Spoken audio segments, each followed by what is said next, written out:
Todas sean muy bienvenidos a esta nueva terapia sobre el manejo de la ansiedad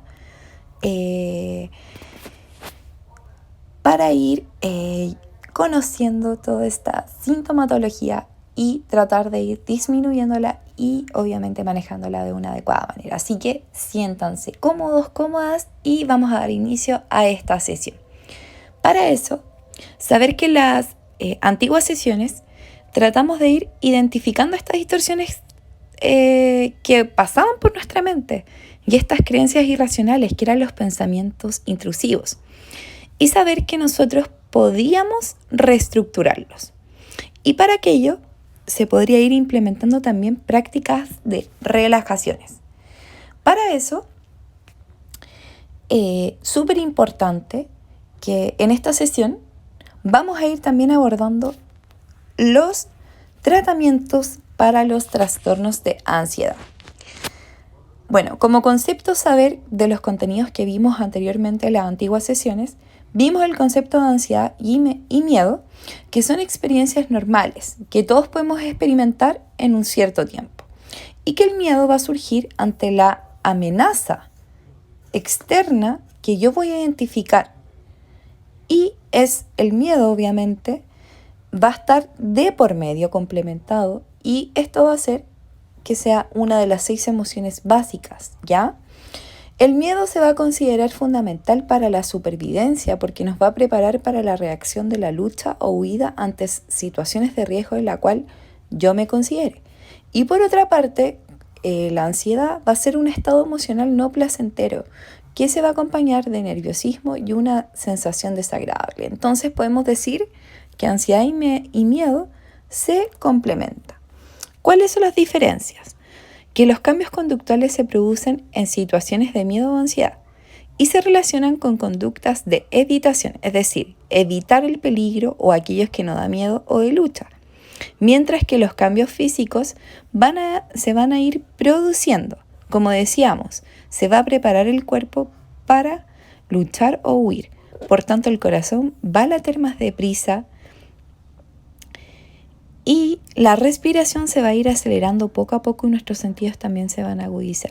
Entonces, saber que, claro, dentro de la ansiedad podemos notar que se van a producir cambios físicos y obviamente también emocionales y conductuales. Y en el miedo también va a predominar esto. Ambos se complementan entre sí, pero es súper importante que vayamos identificando esto. También me acuerdo de que vimos que la ansiedad se clasificaba en distintos tipos de trastornos, como era el trastorno de pánico, que se caracterizaba por intensos ataques de pánicos que son recurrentes y con duraciones duraderas. A su vez también vimos lo que era el concepto de la agorafobia, que era el miedo de poder enfrentar situaciones, de salir de mi zona de confort. Y también vimos las fobias, que son temores persistentes a situaciones de exposición social por miedo a ser analizados por los demás. Vimos también que también como concepto de fobias también se trataba de miedos a situaciones concretas, como por ejemplo insectos, espacios pequeños, estar en el transporte público con muchas personas, entre otras cosas. Y también vimos fobias específicas, que son miedos en situaciones obviamente concretas, que también se van a caracterizar por una cosa en particular. A su vez también vimos el trastorno de ansiedad generalizado, que ahí obviamente se da ansiedad y preocupación persistente ante múltiples situaciones. Y eso obviamente va a ser súper estresante para nosotros.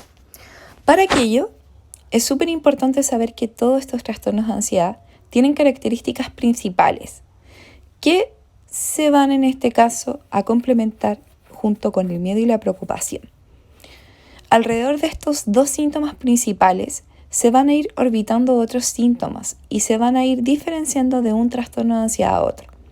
Así no es infrecuente que las personas que sufren ansiedad cumplan con criterios para que obviamente se gatillen estos tipos de trastornos. Por eso es muy importante acudir a un especialista para que pueda evaluar la sintomatología y pueda especificar bien el tipo de ansiedad que uno va presentando. Y en base a eso ir trabajando. ¿Cuáles son las causas de la ansiedad?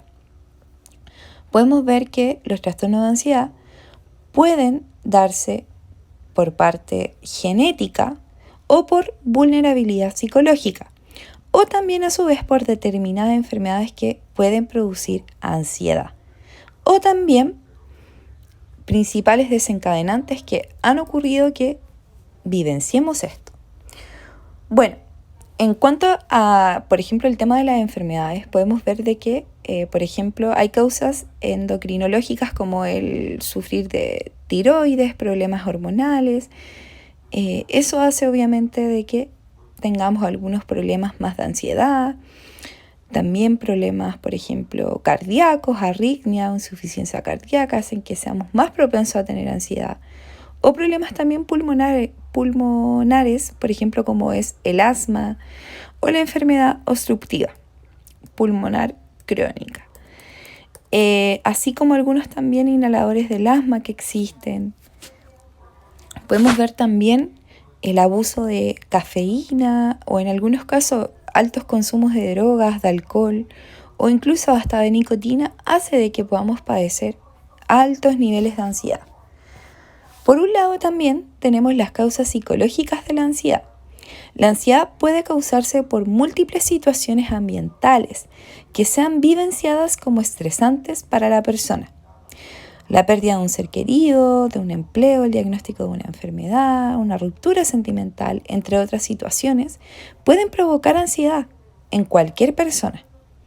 Para aquello es súper importante saber que tratemos de ver cómo se va diagnosticando la ansiedad. Como acabamos de ver, la ansiedad suele ser producida por diferentes causas.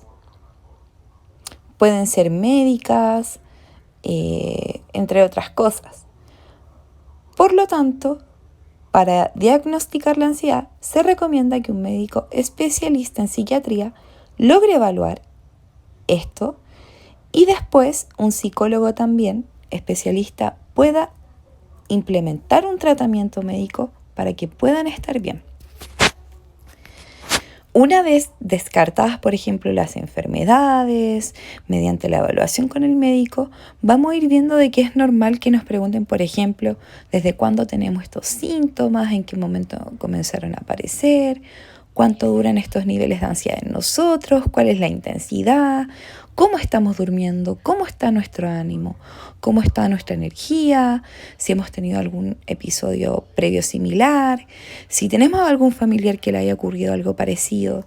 Y para eso, posterior, después de la evaluación, se van a venir los tratamientos para poder tratar de ayudar a la persona a salir airiosa de esta situación y a poder manejarlo de una mejor manera. Para eso estos tratamientos tienen que ver con que la ansiedad va a producir un malestar o va a limitar la funcionalidad diaria de una persona. Y es por eso que el tratamiento va a depender de la intensidad y de la sintomatología que vaya teniendo el paciente o en este caso las personas, y es por eso que el profesional va a ir indagando cuál objetivo es el mejor para esto. Se ha observado que el mejor tratamiento para ir disminuyendo la ansiedad en algunos casos es el uso de fármacos que nos van a mantener más estables y también a su vez la psicoterapia que va a ayudar obviamente a ir controlando esto. Y a su vez también las técnicas de relajación para disminuir esta sintomatología. Por eso hoy les traigo 9 estrategias para que vayamos calmando y trabajar nuestra ansiedad. Como tips podemos ver los autorregistros, que yo siempre les digo, escriban. Esto va a ayudar a que de nuestra cabeza saquemos estos pensamientos negativos. Y el hecho de escribirlos nos va a hacer más conscientes a identificar estos pensamientos cuando se vuelvan a repetir. Segundo, tratar de tomar aire fresco, de tratar de cambiar el ambiente. Eso va a hacer también que se vaya promoviendo mi disminución de ansiedad. Comer bien, hidratarme bien, eso también va a hacer de que los niveles estén también más estables. Hacer también respiraciones profundas, calmar, por ejemplo, nuestro sistema, hacer un balance también en nuestros pensamientos, eso también nos va a ir ayudando. Y también admitir que uno está ansioso, tratar de reconocer efectivamente el problema. Sí, tengo un problema. Y saber que cuando lo logro reconocer, admito que estoy ansioso, es probablemente que la intensidad disminuya de la ansiedad. Posterior, ir también realizando actividad física. Eso me va a permitir también calmar también mi ansiedad y obviamente estar mejor, tanto física como también emocionalmente, porque ayuda bastante a la salud mental. Otra estrategia también es visualizarnos con calma, en un estado de calma. El hecho de que nos enfoquemos en nosotros y nos visualicemos como que estamos tranquilos, vamos a tener la posibilidad de estar más tranquilos y también de darle lugar a que mi ansiedad pueda ir disminuyendo. Otro consejo también que sirve bastante es escuchar, por ejemplo, música. La música es una gama de emociones y nos ayuda también a tratar de cambiar estos estímulos de una ansiedad que estoy sintiendo en el momento a que vaya disminuyendo. Y finalmente relajar también los hombros. Esto va a hacer de que logremos conectar con nuestro cuerpo, pero también logremos disminuir el estrés. Entonces, la idea es que vayamos siendo más conscientes de esto, que vayamos también identificando tanto los cambios emocionales, físicos, conductuales, porque eso va a hacer que tanto yo logre establecer una mejor estrategia, logre ser más consciente y a la vez también logre también tratar de recibir la ayuda necesaria y de poder sentirme mejor conmigo mismo. Bueno, esa ha sido la sesión del día de hoy, cortita, precisa, pero súper importante que después con profundidad vayan revisando el material, ya que les va a servir demasiado para disminuir toda esta sintomatología. Si llegaron hasta acá, de verdad, muchísimas gracias por estar hasta acá y nos vemos en una próxima.